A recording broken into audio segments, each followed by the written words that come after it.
for the good time, good time, good time, good time, good time, good time, good time, living for the good time, good time, good time. Olá, começamos mais um programa 5 minutos e você sabe, a gente está aqui para tentar inspirar você para mudar e melhorar a sua vida. Quiser entrar em contato com a gente, entra pelo e-mail 5.minutos@tvmundi.com.br. E hoje no nosso quadro Compartilhando Sucessos nós estamos com Vinícius Zanotti, que é coordenador de um projeto super legal que é a Escola de Bambu, também é jornalista.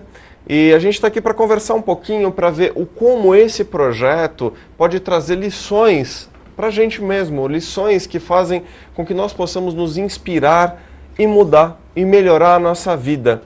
Vamos conversar um pouquinho com o Vinícius para entender um pouquinho mais sobre isso. Tudo bom, Vinícius? Tudo bem, Normando. Então tá bom, prazer tê-lo aqui, tá? É um prazer estar aqui. Sim. Vinícius, conta um pouquinho para a gente, dá uma exemplificada geral, o que é esse projeto que eu já conheço, mas explica um pouquinho para o pessoal o que é a Escola de Bambu. Explica um pouquinho desse projeto.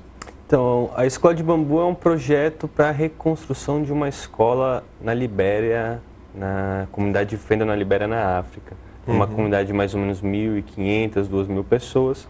E eles têm hoje uma estrutura muito precária para a educação dessas crianças. Então, a nossa proposta é fazer um prédio, um modelo construtivo sustentável. Então, a gente usa bambus, blocos de concreto adobe, fossa biodigestora e até um gerador de energia elétrica produzido com ímãs de HD de computador quebrado e rodas de bicicleta. Olha que fantástico. Então é uma tecnologia extremamente sustentável e que a gente quer construir, e não só construir, mas dividir essa tecnologia com os liberianos para fazer com que eles se apropriem dessas técnicas e consigam replicar esse modelo construtivo. Olha, interessante. Então a ideia é conseguir levar um pouquinho dessa estrutura para lá. Agora, o que me chamou a atenção para poder dividir com o pessoal é realmente a vontade que eles mesmos têm de mudar. Né? Fala um pouquinho sobre isso. O que você enxergou nisso? Se parece que me dá a impressão dessa dificuldade que existe na Libéria, por ser um país super pobre, que não tem recurso nenhum, me parece que isso faz com que eles tenham um impulso maior de querer mudar. Como que você enxergou isso lá? A Libéria ela ficou envolvida numa guerra civil que durou de 1989 a 2003. Então, uma guerra muito recente, são 7 anos de paz e a maior parte da população estava envolvida na guerra. Então, eles estão numa grande batalha para fazer com que aqueles efeitos da guerra sejam diminuídos. Tá. Então, no caso, por exemplo, eu conheci o Sabato. O Sabato é o criador da escola na comunidade de Fendel. Ele é um cara de 34 anos, adotou 9 crianças órfãs de guerra e financia um movimento chamado United Youth Movement Against Violence, que é um movimento que combate a violência infantil na Libéria. Uma dessas ações foi a construção dessa escola de bambu, no qual tem 300 crianças e 16 professores ensinando. Poxa. E ele paga o salário dos professores do próprio salário. Ele é um freelancer da ONU, ele tem um salário médio de $800 por mês. $800 por mês e ele ainda tem filhos adotados e ainda ajuda... E ainda financia o salário dos professores. Os professores Caramba. ganham, em média, aí, $20 por mês.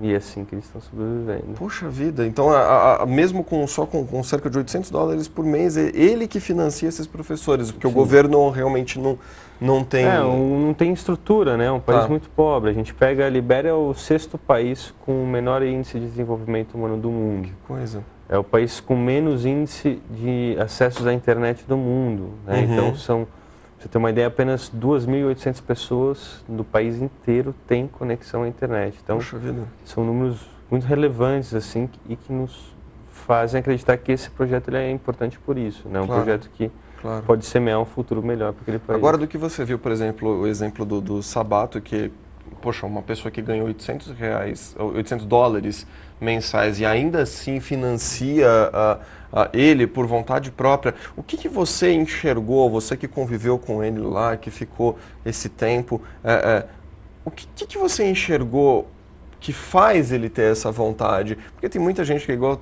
eu falo, às vezes tem gente que demora tanto tempo para poder ter uma vontade de ir para academia e demora para poder ter essa atitude. uma pessoa na Libéria que ganha $800 mensais ainda divide o próprio salário, o próprio sustento, que é pouco, $800, e ainda, além de adotar crianças, resolve ainda criar uma estrutura de escolar para poder tudo isso. Nas tuas palavras, o que você enxergou, o que motivou eles a fazer isso? Acho que é necessidade. Né? Acho que se a gente, como ser humano, não passasse a ajudar, né? Acho que até o motivo do por que a gente brasileiro quer fazer um projeto na África, acho que é bem isso, o sentimento da vontade de uma mudança e de uma mudança para melhor. Ele sabe que o país dele vai ficar melhor apenas se ele for educado, se aquelas crianças tiverem uma educação, os professores também isso. No documentário que eu gravei, tinha um professor que falava que ganhava numa outra escola $310 por mês e aceitou ficar ali a $10, $20 por mês. Então, ele quer ficar ali, não é pelo salário, mas é pelo futuro das crianças. Ele sabe que o país dele não vai ser melhorado sem educação e sem investimento nessa juventude, né? De hoje. A maior parte as pessoas da minha idade, na faixa de 25 a 30 anos, estavam envolvidas na guerra, eram guerrilheiros, né? Então, tem toda uma geração aí que está bem perdida, né? E eles também querem fazer um investimento para conseguir fazer com que o país melhore, porque só assim vai melhorar, só com a união de todos e com ajuda e com solidariedade é possível que a gente consiga alguma coisa. Agora lá eu lembro a gente conversou um pouquinho antes, mas como que é a realidade desse pessoal ali? É que a gente escuta falar um pouco de África, mas nós não temos ideia de como que é lá, ou como que é esse ser humano que está ali. Porque hoje nós estamos numa sociedade que é muito informatizada, que tem muita tecnologia, tem muita coisa à nossa disposição. E às vezes nós acabamos nos anestesiando, nós acabamos nos automatizando em certas coisas. E eu vejo que lá eles já estão numa parte mais, não digo talvez primitiva, mas sem tantos recursos, e a gente vê que às vezes eles estão de uma outra forma. Conta um pouquinho pra gente, como que você viu isso lá? Realmente, assim, acho que quando a gente não tem acesso à energia elétrica, no século XXI a gente está antes do período da Revolução Industrial, então esse o país. É um país que tem carros antigos, batidos, quebrados, lixos, né?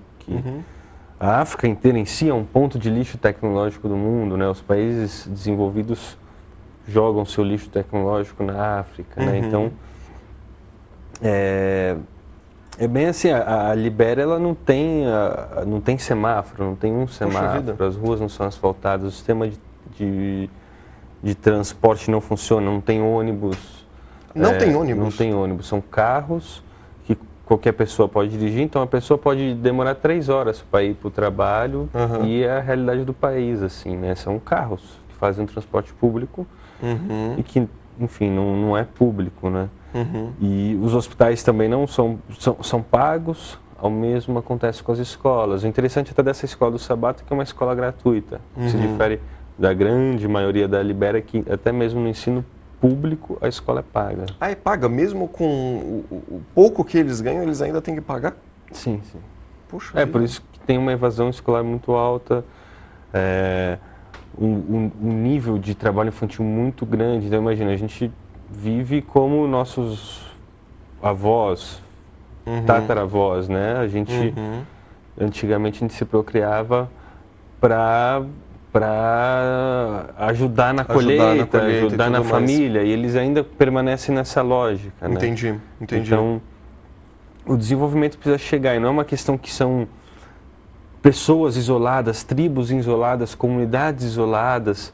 Não, elas são comunidades excluídas, né? Elas precisam de que o sistema chegue lá, que essas melhorias que a gente conseguiu chegue lá, porque elas não chegaram e ao mesmo tempo elas estão excluídas, né? Tá, entendi. Então realmente são pessoas que estão numa situação que elas têm que se mexer, realmente, senão ou você se mexe ou você não vive, né? Que é totalmente diferente do que a gente tem hoje, né? Então é interessante. Eu quero ver se agora no próximo bloco a gente vai tentar direcionar um pouquinho para tentar te extrair um pouquinho mais da tua experiência a respeito disso, para a gente tentar mostrar para o pessoal como, apesar de pessoas que estão lá passando a necessidade, eles conseguem fazer isso por sobreviver, ou como que a gente pode tentar pegar essa experiência e trazer para a nossa vida, para ver como que nós podemos melhorar a nossa vida, olhando essas pessoas que estão tão sofridas. Eu não sei o que você acha disso, você acha que isso realmente pode acontecer? A gente melhorar a nossa vida, eu acho sim, acho que a partir do momento que a gente tem um mundo mais equilibrado, a gente acaba vivendo num mundo de maior equilíbrio, e o equilíbrio vai chegar quando as pessoas tiverem os mesmos direitos, as mesmas condições de sobrevivência. Ótimo. A gente vai continuar com o Vinícius no próximo bloco. Até daqui a pouquinho. For the good time, good time, good time, good time, good time, good time, good time, living for the good time, good time, good time.